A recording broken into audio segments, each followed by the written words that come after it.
ามกลางเหงื่อไหลร่างกายต้องทำงานฝันยังอยู่ไกลต้องเดินทางในท่ามกลางฝันทุกวันต้องสู้ต้องไม่หยุดยั้งแรงกายแรงใจเราต้องใช้เพื่อชีวิต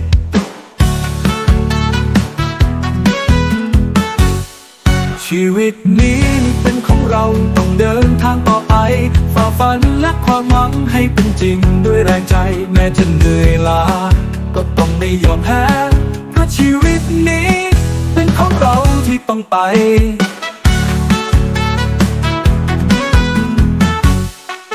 แรงงานนักสู้เราต้องไม่ยอมถอยเดินทางตามฝันด้วยหัวใจที่ไม่ยอมแพ้ด้วยแรงกายที่มีด้วยแรงใจที่แข็งแกร่งเราเดินทางไปสู่อนาคตที่ดีกว่าเดิมค่ำคืนมืดมิด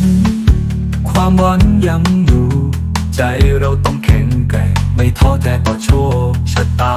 ทุกวันต้องฝันทุกวันต้องสู้ด้วยแรงกายแรงใจเราจะไปสู่ความฝันแรงงานนักสู้เราต้องไม่ยอมถอยเดินทางตามฝันด้วยหัวใจที่ไม่ยอมแพ้ด้วยแรงกายที่มีด้วยแรงใจที่แข็งแกร่งเราเดินทางไปสู่อนาคตที่ดีกว่าเดิม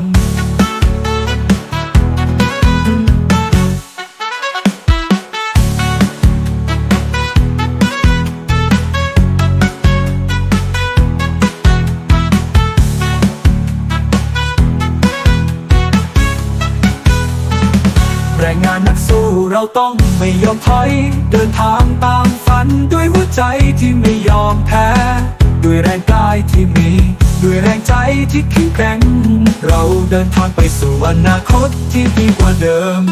เมื่อค่ำคืนมืดมิดความหวังยังอยู่ใจเราต้องแข็งแกร่งไม่ท้อแท้ต่อโชคชะตา